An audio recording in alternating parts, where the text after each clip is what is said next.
আসসালামু আলাইকুম ওয়া রাহমাতুল্লাহ। আশা করি আল্লাহর অশেষ রহমত ও মেহেরবানিতে আপনারা সকলেই ভালো আছেন। অফিস থেকে একটু লেট করে বাড়ি ফিরছিলাম, কারণ কলিগ নতুন বিয়ে করেছে, তাই আভিজাত্য একটা হোটেলে ডিনার করার জন্য নিয়ে গিয়েছিল। হেঁটে হেঁটে বাড়ি ফেরা আমার পুরনো অভ্যাসগুলোর মধ্যে অন্যতম একটি অভ্যাস। বর্ষাকাল চলছিল, তাই বাইরে গড়ি গড়ি বৃষ্টি পড়ছিল।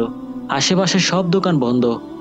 আমি হেঁটে হেঁটে এলাকায় আসতে লক্ষ্য করলাম জনি ভাইয়ের চায়ের দোকানে বেঞ্চে বোরকা পরা কে যেন বসে আছে।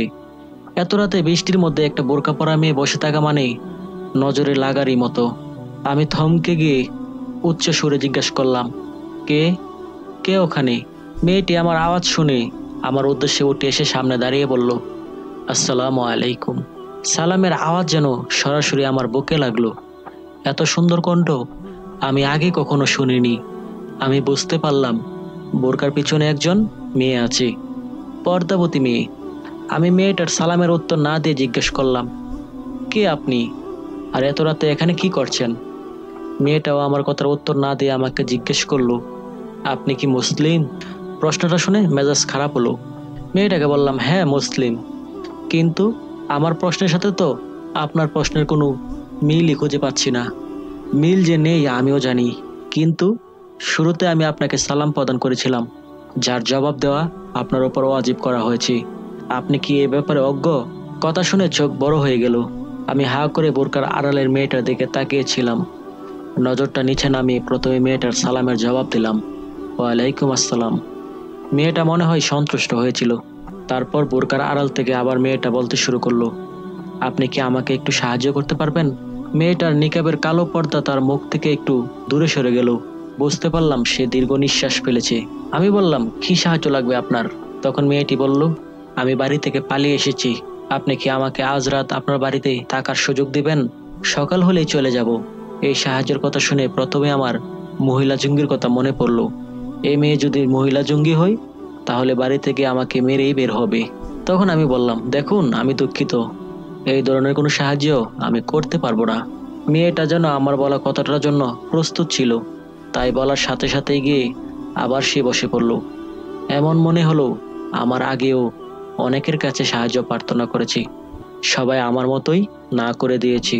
বৃষ্টিতে মেয়ের বোরকা সহ ভিজে গিয়েছিল, তবুও মুখের নিকাব খোলার কোনো প্রয়াস ছিল না। এই অবস্থা দেখে আমার মায়া লেগে গেল। আসলে এমন মেয়েদের প্রতি মায়া একটু বেশি কাজ করে। আমার ভাবনা আবার উল্টে গেল। মনে মনে ভাবলাম, আমি কি দেশের বড় নেতা নাকি যে আমাকে মারতে কেউ ঘরে প্রবেশ করবে? একটা রাতের ব্যাপারই তো। এখন তাহলে নিয়ে যাই, বাড়িতে গিয়ে সব শোনা যাবে। তাছাড়া মা তো আছেই। আমি পিছনে গিয়ে মেয়েটাকে ডাক দিলাম, এই যে শুনছেন, চলুন আমার সাথে। মেয়েটা আমার দিকে তাকিয়ে উঠে আসলো। আমরা দুজন হাঁটতে শুরু করলাম। মেয়েটা একদম চুপচাপ হাঁটছে, মুখ দিয়ে কোনো ধন্যবাদ দেওয়ার নাম গন্ধ নেই। না দেওয়াটাই স্বাভাবিক, কারণ মানুষ হিসাবে সাহায্য করা আমার কর্তব্য ছিল। কিছুক্ষণের মধ্যে আমরা বাড়িতে পৌঁছে যাই। বাবা 5 বছর আগে মারা গেছে, তাই বাড়িতে মা একা। আর আমার জানা আছে সে এখনো ঘুমায়নি। ঘরের কলিং বেল টিপতেই মা এসে দরজা খুললো। প্রথমে আমার দিকে তাকিয়ে, পরে মেয়েটার দিকে তাকিয়ে কি যেন বুঝে একটা চিৎকার দিয়ে উঠলো, তুই আমাকে না জানিয়ে বিয়ে করে ফেললি? কত আশা ছিল তোর বিয়ে নিজ হাতে দেব, তুই একা একাই বিয়ে করে ফেললি। মেয়েটা এখনো চুপ করে আছে। জারি খেতে খেতে ঘরে ঢুকলাম। আরে দূর, কিসের বিয়ে করেছি? ওনার সাহায্য দরকার ছিল, তাই বাড়িতে নিয়ে এলাম। মা আমার দিকে তাকিয়ে বলল, বাড়িতে আবার কিসের সাহায্য? তখন আমি বললাম, ভিজে গেছি, কাপড়টা পাল্টে নেই। এতক্ষণে তুমি ওনার কাপড় পাল্টে তাকে জিজ্ঞেস করো। আমি আমার রুমে যাওয়ার আগে মেয়েটার দিকে তাকাই। দেখলাম দরজার সামনে মূর্তির মতো দাঁড়িয়ে আছে। মা মেয়েটাকে ঘরে আসার আমন্ত্রণ জানাই। মেয়েটাও ঘরে ঢুকে। আমিও নিজের রুমে চলে গেলাম। আমি যখন কাপড় পাল্টে বিছানায় ক্লান্তভাবে শুয়ে পড়ি, তখন ঘরের ভিতর থেকে মায়ের গলার আওয়াজ শোনা যাচ্ছিল। মা মেয়েটাকে গোয়েন্দার মতো প্রশ্ন করছিল, আর মেয়েটাও মনে হয় খুব নিচু সুরে উত্তর দিচ্ছিল, কারণ মেয়েটার গলার আওয়াজ আমার কান পর্যন্ত আসছিল না। আমি ক্লান্ত অবস্থায় ঘুমিয়ে পড়ি। সেই ঘুম ভাঙে ভোরবেলায়। ঠিক কটা বাজে আমার খেয়াল নেই। আমার খুব পানির পিপাসা পেয়েছিল, তাই বিছানা থেকে উঠে ড্রাইং টেবিলের উদ্দেশ্যে যাই পানি পান করব বলে।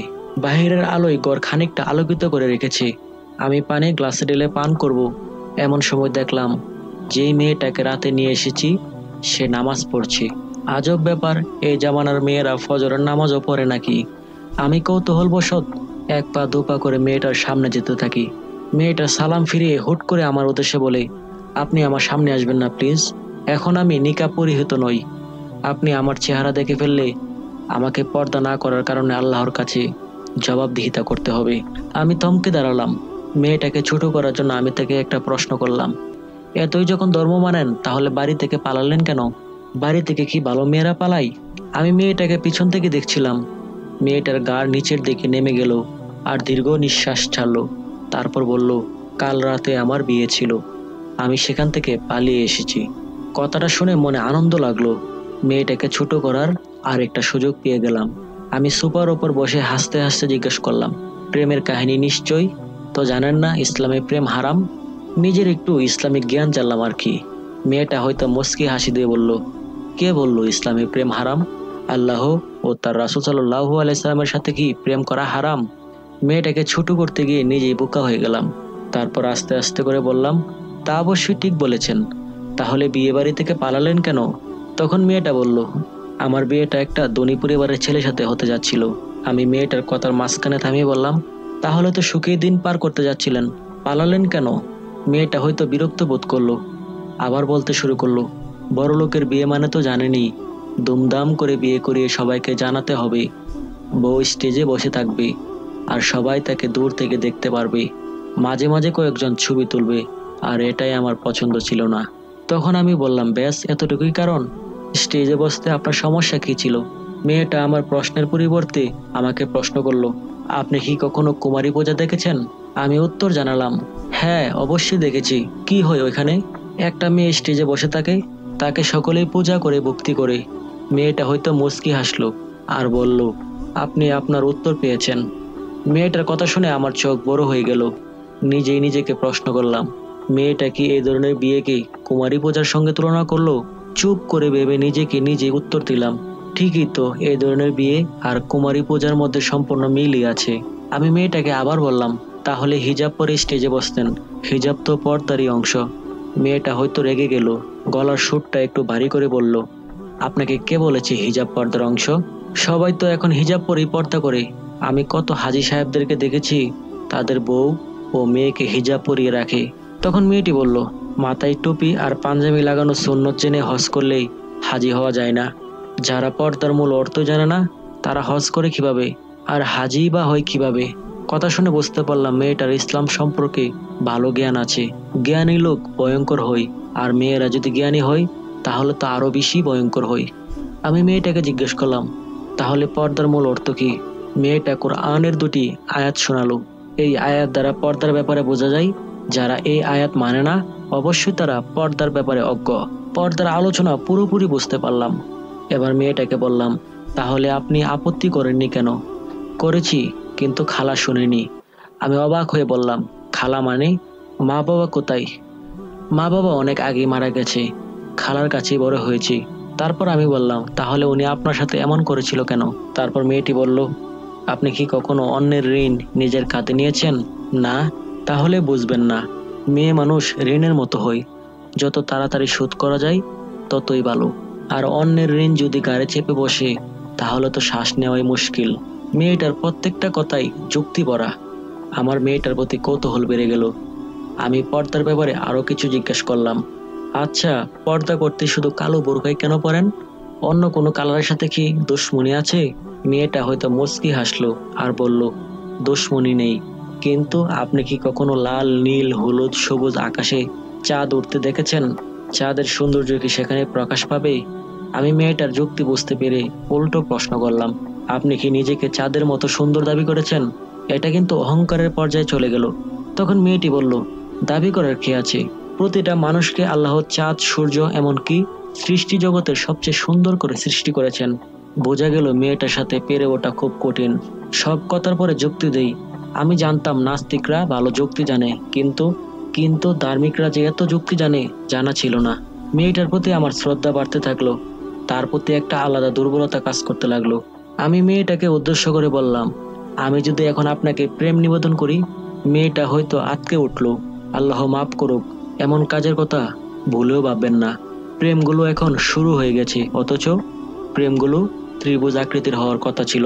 মানে আমার দোয়াটি আল্লাহ পর্যন্ত যাবে, মানে একটি রেখা। আমাকে পাওয়ার জন্য যে দোয়া করবে তার থেকে আল্লাহ পর্যন্ত আরেকটা রেখা। আর আল্লাহ আমাদের মাঝে যে রেখাটি টানবেন সেটা দিয়ে একটি ত্রিভুজ হওয়ার দরকার ছিল, কিন্তু এখন তেমন কিছুই হয় না। আমি সত্যি মেয়েটার প্রতি আসক্ত হয়ে গেলাম। সকাল হয়ে গেছে, আমার জন্য 1000 বছরের শ্রেষ্ঠ সকাল।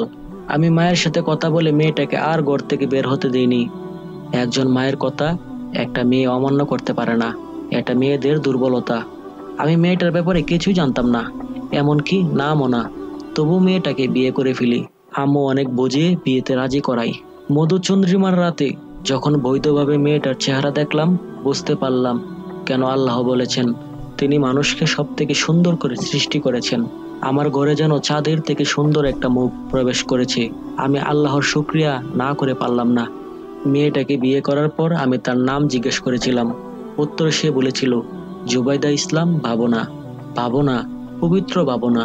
ওর নামটাই যেন আমার ভাবনাগুলো পবিত্র করে দিয়েছে। আসলে যে আল্লাহর ওপর বিশ্বাস রাখে তার জন্য আল্লাহই যথেষ্ট। ওই যে একটা আয়াত আছে না, মুমিন পুরুষের জন্য পতিতা নারী হারাম। এখানে এটা দ্বারা শুধু মুমিন আর পতিতা অর্থ বোঝায়নি, এটার মূল অর্থ হলো যে যেমন তেমনই পাবে। আমি কখনো কারোর সাথে প্রেম করিনি, ভাবনাও কারোর সাথে প্রেম করিনি। আজ একটা কথা ভাবি আর বুঝতে পারি কেন আল্লাহ বলেছেন নেককার স্ত্রী একজন মুমিনের জন্য সবচেয়ে বড় পুরস্কার। আমার আরেকটা ধারণা পাল্টে গেছে। ইসলাম হয়তো রোমান্টিক না, কিন্তু বিয়ের পর দেখা গেল যেটাকে আমরা রোমান্টিকতা মনে করি ওইগুলো আসলে নোংরামি। আর ইসলামে রয়েছে প্রকৃত রোমান্টিকতা। ভাবনা প্রতিদিন ভোরে আমার কপালে চুমো দিয়ে ফজরের নামাজ পড়তে ডাক দেই, জুম্মার দিনে পাগড়ি বেঁধে দেই, চোখে সুরমা লাগিয়ে দেই। বর্তমানে কজন স্ত্রী তার স্বামীর সাথে এমন আচরণ করে? আর বৃষ্টিতে ভিজাকে আমরা রোমান্টিকতা বলি না? এইখানেও ইসলাম রোমান্টিক। আসলে বৃষ্টিতে ভেজাও সুন্নত। কয়েকদিন আগে ভাবনা আমাকে বৃষ্টিতে ভেজার জন্য ছাদে টানতে লাগলো। আমি যেতে মানা করাই। আমাকে ও একটা হাদিস শোনালো। আনাস ইবনে মালিক রাদিয়াল্লাহু তাআলা আনহু বর্ণনা করেন, আমরা একদিন বৃষ্টিপাতের সময় রাসূল সাল্লাল্লাহু আলাইহি সাল্লামের সাথে ছিলাম। এমন সময় তিনি তার গায়ের জামা খানিকটা আলগা করে দিলেন। প্রতিত বৃষ্টি তার ত্বক ভিজিয়ে দিল। আমরা জিজ্ঞেস করলাম, হে আল্লাহর নবী, হে আল্লাহর রসুল, আপনি এমন কেন করলেন? উত্তরে তিনি বললেন, এটা মাত্রই আমার রবের নিকট থেকে পতিত হয়েছে। সহিহ মুসলিম শরীফ। ইসলাম যে মানুষকে এত রোমান্টিক বানায় আগে জানা ছিল না। ধর্মের কথা, মারাত্মক কথা। আগে একটা কথা বলছিলাম, মানুষ সাজানো গোছানো জিনিস পছন্দ করে, তো ইসলাম এতটাই গোছানো যে কেউ এটার একটা জিনিসও অস্বীকার করতে পারবে না। আমার গর্ব হচ্ছিল যে এই ভেবে আমি একজন পর্দাবতীর স্বামী।